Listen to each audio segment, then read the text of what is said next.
Many thanks for making a day today on the marketplace. Now, former trader at Swiss investment bank UBS, Kweku Adoboli, who got entangled in what has gone down in Britain's history as the largest unauthorized trading loss of £1.4 billion sterling, has been sharing with Joy Business his ideas on how to strengthen Ghana's banking sector. He spoke with my colleague Charles Aite after taking his turn at the 2019 TEDx To-Do event here in Accra. There's no need to look backwards. We need to look forward. And how what I care about now is how do I bring people here to be with us so that we can build things and move forward. All right. Speaking of moving forward, ever since you touched down in Ghana, have you had specific engagements with people who would want to work with you? Yeah, so some of them I can't talk about, obviously, but I've been focused on areas of how do we develop our markets, how do we create products that will unlock a lot of there's a lot of money in Ghana, right? But it's very hard to unlock it because there are no products or mechanisms to unlock them. So what we need to do is actually think strategically, what do we need to build to allow all of this money, pension fund money, money that's locked in housing. Everyone pays for their house with cash, so there's no leverage of housing mortgage debt, right? And some of that is necessary for us to increase our ability to compete on a global scale. So a lot of my focus has been which areas can I contribute some of my expertise to. So there's a lot going on. What about the banks? So I've, again, it's some things I can't say out loud, but I think, year two, so I've now entered year two. So year two is about creating alliances to share my knowledge, right? So I would really like to be able to go to all the banks and talk to all their employees and go to all the universities and talk to all their kids. And the more people I can talk to and work with to share knowledge and help people to develop critical thinking and resilience and problem solving, the further I can contribute something of value, and that's what I hope to do. What about the potential of blockchain technology and how best we could tap into this field? You're taking me way outside my actual core skill set. I think that, look, banking systems, payment systems in Ghana are challenged. It's a euphemism. They're challenged. And we have a lot of work to do to develop systems that are much more efficient, much lower levels of friction, much lower cost, right? Like 1% to do a Momo transfer is too much.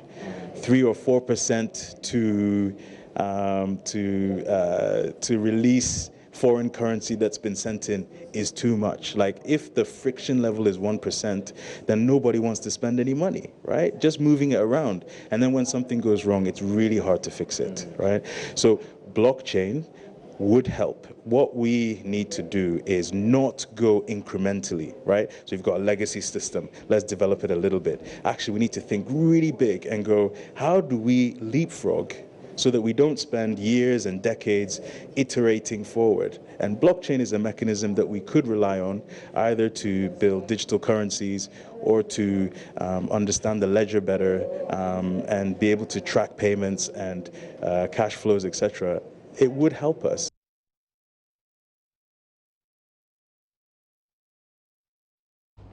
Now, the economy has recorded significant growth for the third quarter of this year. It went up by some 5.6%. This was contained in the Ghana Statistical Service's third quarter gross domestic products estimates. There's more in this report. The 5.6% was the lowest growth recorded for this year. This is because in the first quarter, growth peaked by 6.7%, while in the second quarter, it went up by 5.7%. According to the data, the agri sector recorded the highest growth of 5.9%, while the services and industry sectors also recorded a 5.7% growth rate. This is the first time in the third quarter of 2018 that the agri sector has outperformed all the sectors. Based on the data released by the Ghana Statistical Service, industry's performance was influenced by the high growth of electricity, which went up by 10.8%. mining and quarry, which includes oil as well as manufacturing. The services sector's growth was also influenced by the strong growth of the information and communication subsector, which expanded by 26.4%.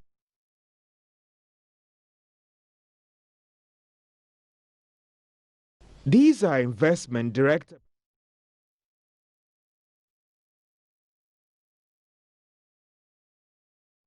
Meanwhile, the total oil and gas sector investments is expected to witness a significant increase at the end of this year.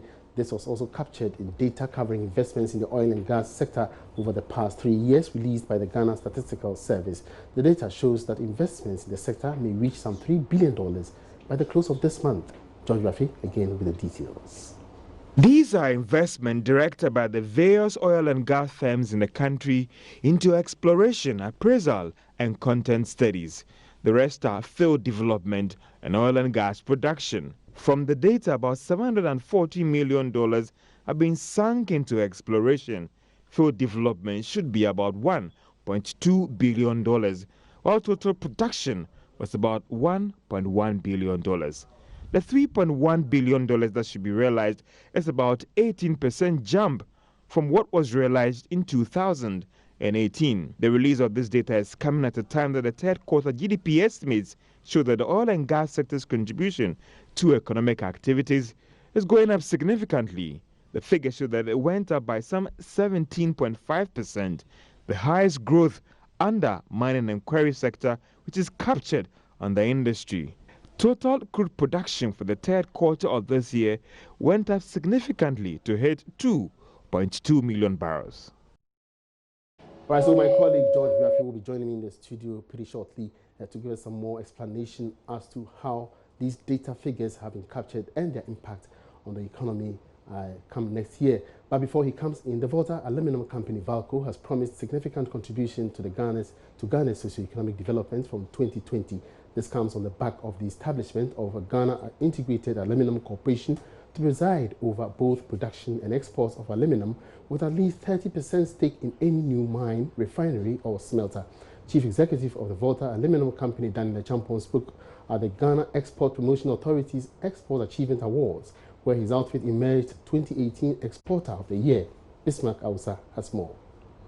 In August this year, President Akufo-Addo appointed a new board of directors for the Ghana Integrated Aluminum Development Corporation to ensure the right process of mining aluminum in the country is maintained in accordance with the law. Chief Executive of VALCO, Daniel Champon, is optimistic the corporation will help revamp the company, which has seen its fortunes dwindled over the past years. You would all recall, for those of you who have been watching closely, the bauxite refinery, smelter, and downstream of the entire aluminum value chain, you would notice that there is this corporation that has been formed, the Ghana Integrated Aluminum Development Corporation. It is the first time that Ghana has taken this bold initiative. And with the smelter anchoring all this value chain, Ghana's economy is going to be rapidly transformed, creating millions of jobs, all on the back of VALCO. And we can be sure that as a country, we would live the dream of a country that will live beyond aid. At the Ghana Export Promotion Authority's Export Achievement Awards held in Accra, the Chief Executive of the Ghana Export Promotion Authority, Ifua Asabia Asari, expressed the hope that non-traditional exports will exceed $2.8 billion recorded last year. This year, the Ghana Export Promotion Authority turned 50, a milestone that gives us reason to look back and count how far we have come. As an agency established under the Ministry of Trade and Industry with a mandate to diversify and promote Ghana's exports, we recall our earnings of approximately $2 million annually in the 80s to now aiming for $10 billion by 2028, as targeted in the revised National Export Development Strategy. Minister of Trade and Industry, Alan Tremantin, who was also the guest of honor at the event, reiterated government's commitment to improving local products and make them more appealing to the international markets. I do not hear enough talk and narrative about exports from our leaders in Africa. But fortunately, we have a president who is committed to adding value, to value addition, which is the basis for developing an export-led economy. So political leadership and their commitment is a necessary condition, but it's not a sufficient condition. The GEPA President's National Awards for Export Achievement also saw agribusiness company Wilmar Africa Limited emerge Exporter of the Year 2017. Other winners were the owner of Gari Processing Business, Enimage Limited, as Woman Exporter of the Year 2017, whilst owner of Royal Crown Packaging Limited was Woman Exporter of the Year 2018, among others. The event was themed 50 Years of Service to Ghana's Export Sector, Rewarding Excellence. Bismarck Ausa, Joy Business. Now, Senior Minister Yao Osafo-Maafo has reiterated the development of a policy to encourage the use of renewable energy sources such as solar energy to drive down the high energy bills. The Senior Minister made the call when winners of the Senior High School Renewable Energy Challenge, Ebenezer Senior High School, paid a courtesy call on him in Accra. In an interview with Joy Business, the Senior Minister said government institutions will soon be required to use solar energy at their premises. Ghana passed the Renewable Energy Act in 2011 with a target of 10% in the electricity generation mix of the country by 2020. However, this target period has been reviewed and extended to 2030.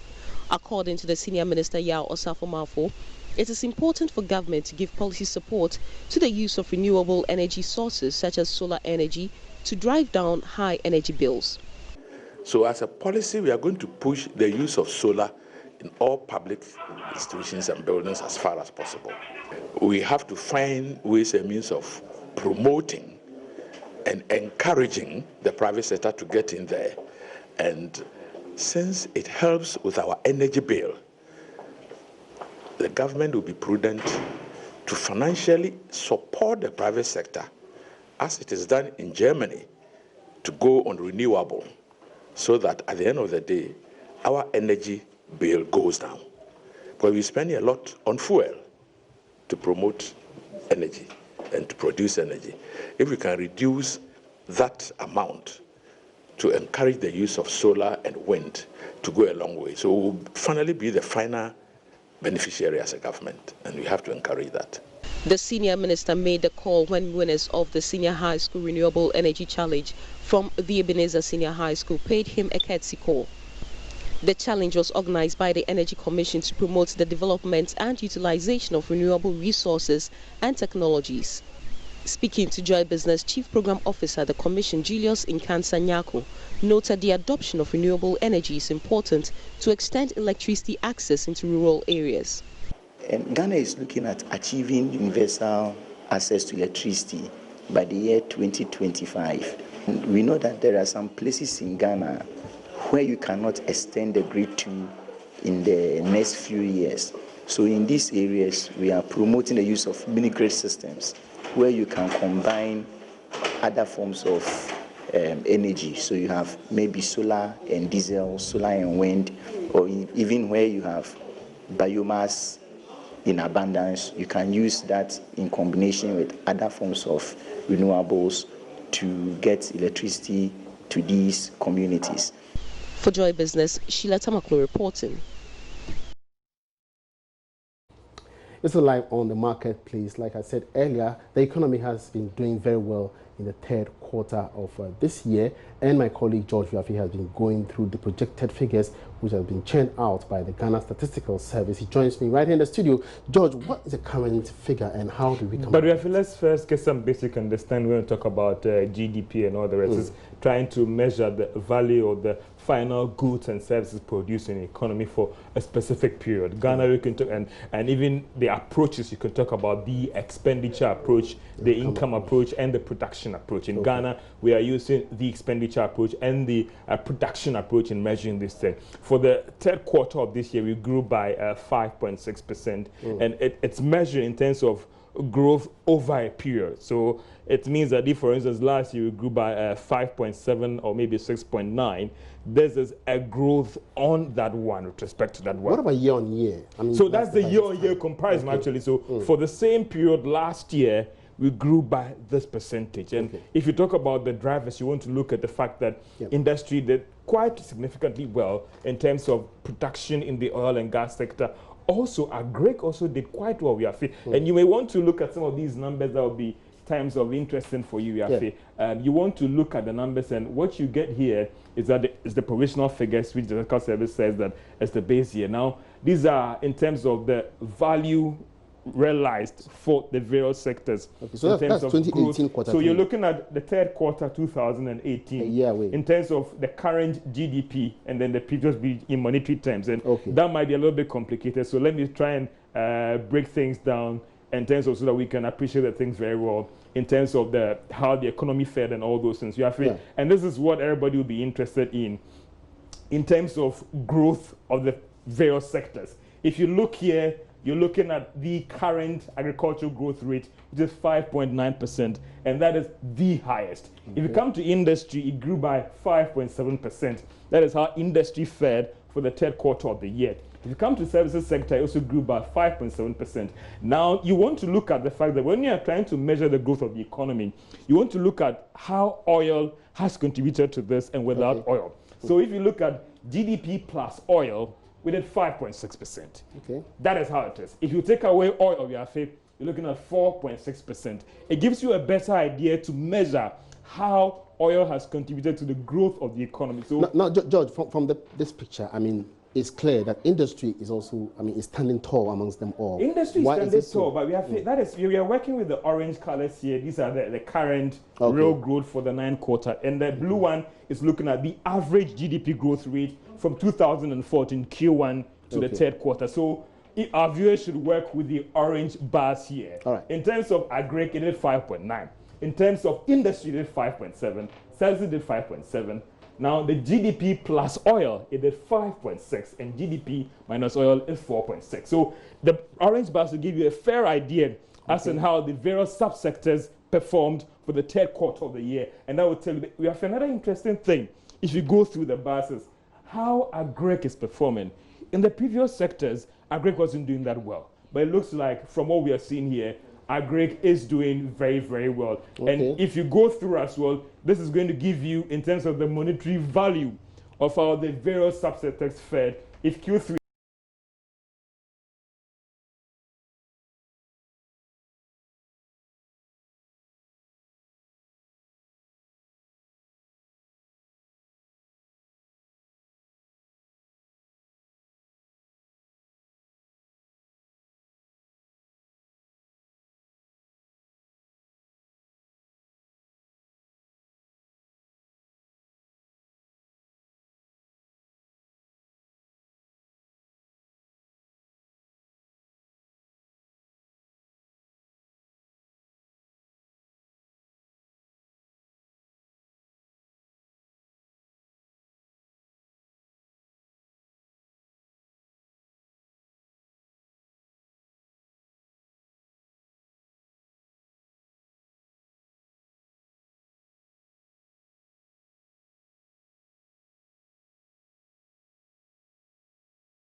in the mining sector, gold not doing quite well, and that's why we slowed down.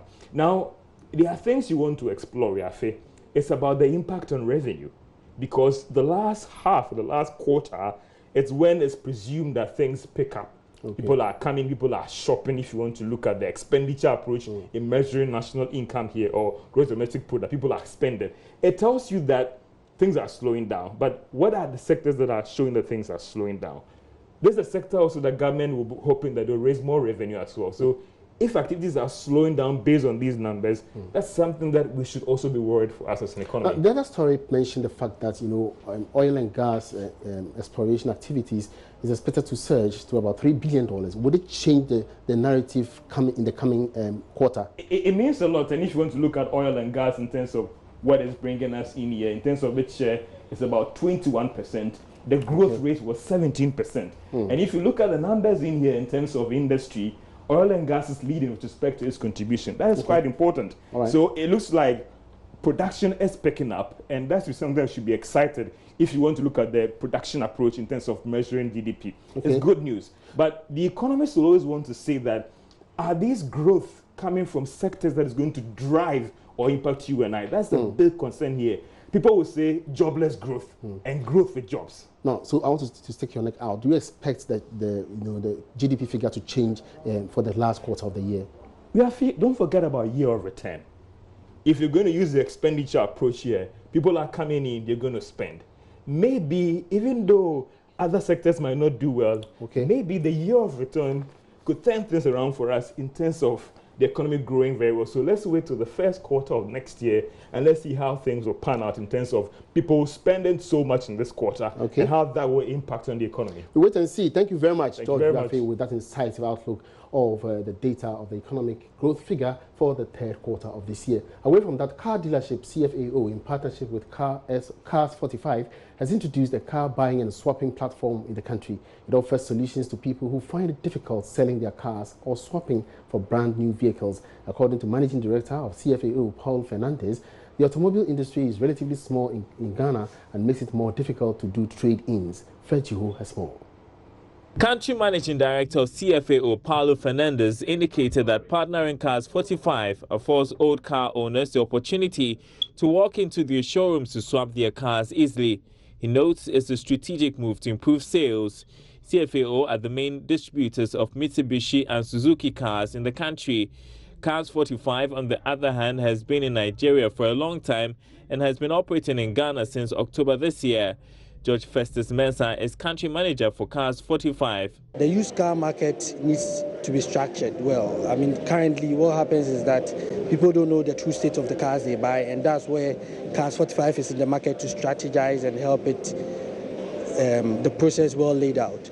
So what we do as Cars 45 is that because we give a proper inspection report, everyone knows the true state of cars they buy from Cars 45 and CFAO. So when the customer comes to Cars 45, the first thing we do is we take the customer through what to expect at Cars 45, and we take the car through a 200-point inspection from our well-trained inspectors.